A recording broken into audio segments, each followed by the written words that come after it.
The Abrahamic faiths are divided into three separate religions. They represent a monotheistic belief that there is only one God, but within scripture context this is far from the truth. There are references and plural words describing more than just the one God. The origins of the Torah, Bible and Quran go way back before the Israelites, Judaism and the Muslim communities. A time of the ancient past, living in a world where there was Hellenistic belief systems, worshipping a variety of different gods which had derived from Sumerian accounts. These people visually seen sky people descending from the higher heavens onto planet Earth. This theme represented in these stone tablets explained that there was a lot of polytheistic belief systems where people worshipped more than one god. The Canaanite gods are described as El. Now looking at the Abrahamic scriptures from the Torah onwards, I find it quite interesting. Within these scriptures it states many plural words and actions, such as we, us and our. Could it be that the sky beings mentioned in the Sumerian ancient accounts gave humanity Abrahamic religions, or is it man who had formed religions using ancient tablets as the blueprint, adding their own culture personalities to formulate a book to guide humans at a certain age or time? Reading Genesis 1:26, God said, "Let's create man in our image." You can see this verse is clearly stating that there is more than one being. Genesis 3:22, "Behold, the man is become one of us." The Ten Commandments written by Moses was depicted from a jealous God called Yahweh. In Exodus chapter 20 verse 5, "For the Lord thy God am a jealous God." Throughout the Bible it states many of times that Yahweh is the God to be worshipped alone. So in context it is a monotheism belief system where there is one supreme being above all other gods. Reading Deuteronomy 6:14 to 15, it states, "Ye shall not go after other gods, after people which are around you. For the Lord thy God is a jealous God among you, lest the anger of the Lord thy God be kindled against thee, and destroy thee from off the face of the earth." This is not talking about idol worship. It is quite clear that Yahweh is the supreme God above all gods, and he disliked humans who worshipped other gods. The ancient Jews broke away from Babylonian customs and formulated a religion with rules and regulations dedicated to their God Yahweh.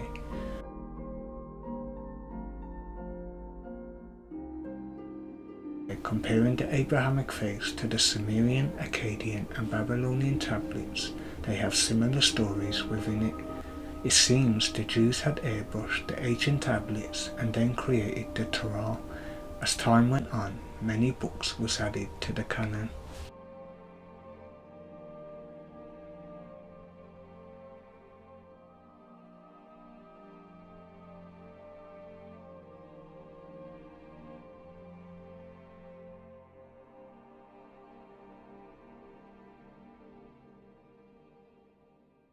Judaism is based off set traditions which goes back thousands of years.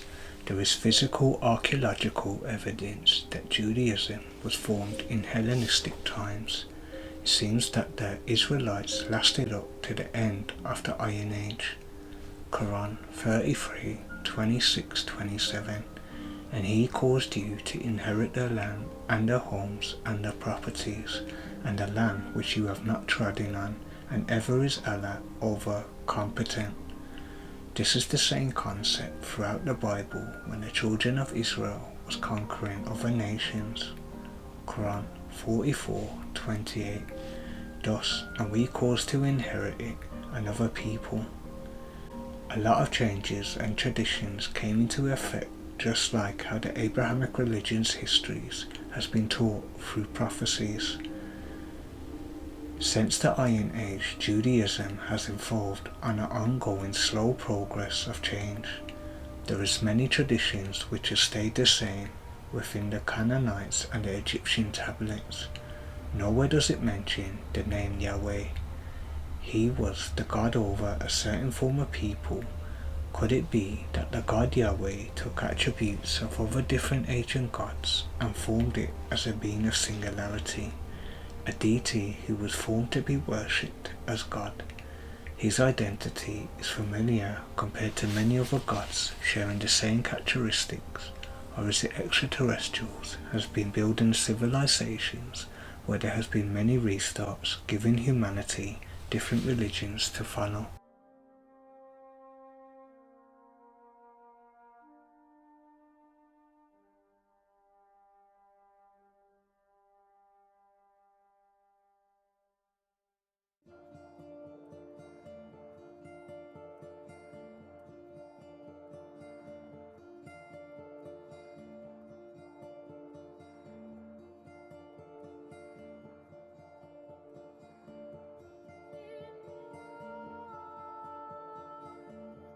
Quran 5:44. Indeed we sent down the Torah, in which has guidance and light. The prophets is submitted to Allah, judged by it for the Jews. And whoever does not judge by what Allah has revealed, then it's those who are disbelievers. And we sent following in the footsteps Jesus, the son of Mary, confirming that which came before him in the Torah. And we gave him the gospel, and let the people of the gospel judge by what Allah has revealed. And we revealed to you, Muhammad, the book in truth, confirming that which preceded of the scripture. He is the one able to send upon you affliction from above you or beneath your feet to confuse you, so you become sects, and you can taste each other's violence of one another. Look how we diversity the signs that they might understand. Do you not see that we have sent down devils upon disbelievers, inciting them to evil with constant incitement? We made them leaders in fighting to the fire, and on the day of resurrection they will not be held. It's quite clear that there is some extraterrestrial force who is governing humanity from the shadows.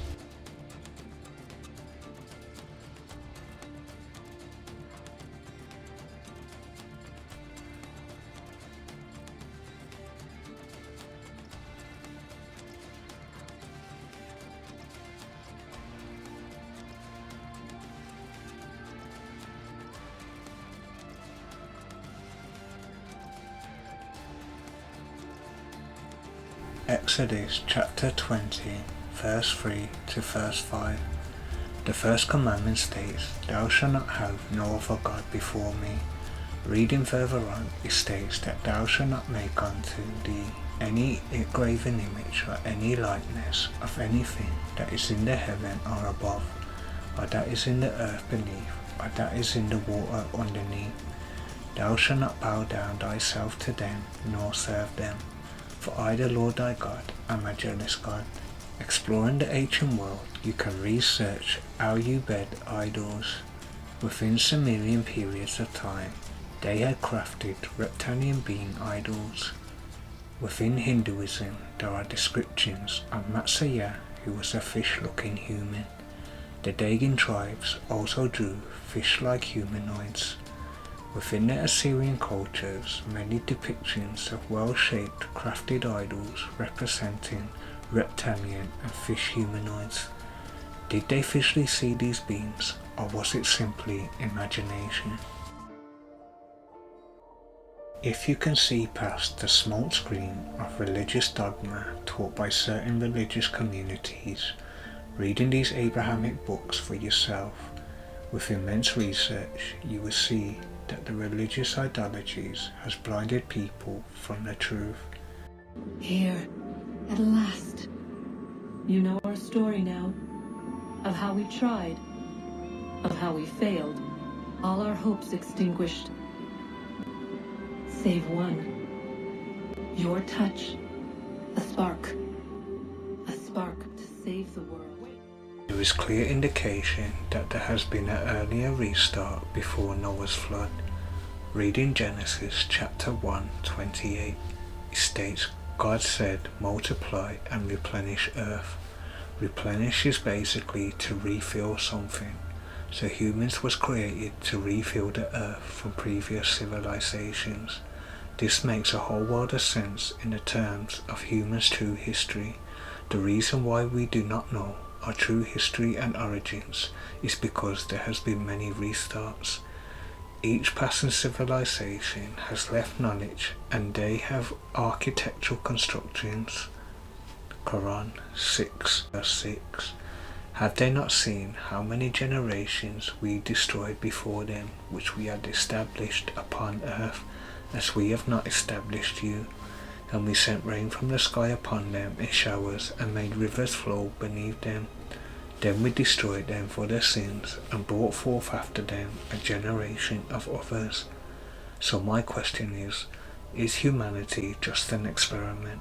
Is it our behavior that would determine our fate to proceed throughout time? Maybe one day we will become another ancient civilization. When we discovered her treachery, we put a stop to it, and then we left. But first we called to you that you might try again. We thought it would be safe with her gone. Now I see we were deceived. She survived, she endured, and then she began to work. For centuries, Tinny and I walked the world, hoping to rekindle the spark of civilization. We shared what we knew as best we could. We were not the only ones, but for all the power we wrought, still death would claim us. But before it did, I would have one last look to know if we had succeeded. That's how you're here now? I had hoped you might find this place and finish our work. But it is too late. You and the Templars have squabbled over our refuse. You have wasted centuries, and so you have lost your chance. You cannot hope to stop the end now, Desmond. Only to survive. She's lying!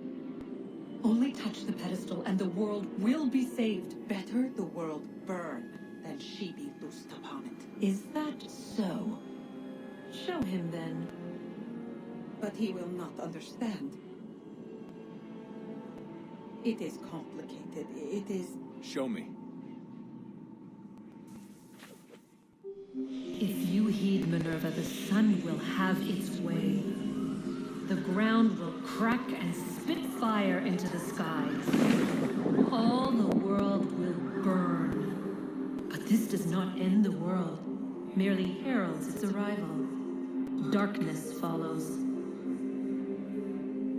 Then you emerge, resolving to lay a foundation that such a tragedy does not befall the world again. You will become a symbol to those who survive. Hope, knowledge, determination. You will inspire them to rebuild, to thrive once more. And as the world heals, so too will humanity. But you are just a man, frail and mortal. You pass from the world, leaving behind only a memory. A legacy. You will be remembered first as a hero, later as a legend, and in time as a god. It is the cruelest fate to have written words that meant well and see them made wicked and unwise. What was meant to encourage life, used instead to justify taking it. And so now you see that what was shall be again.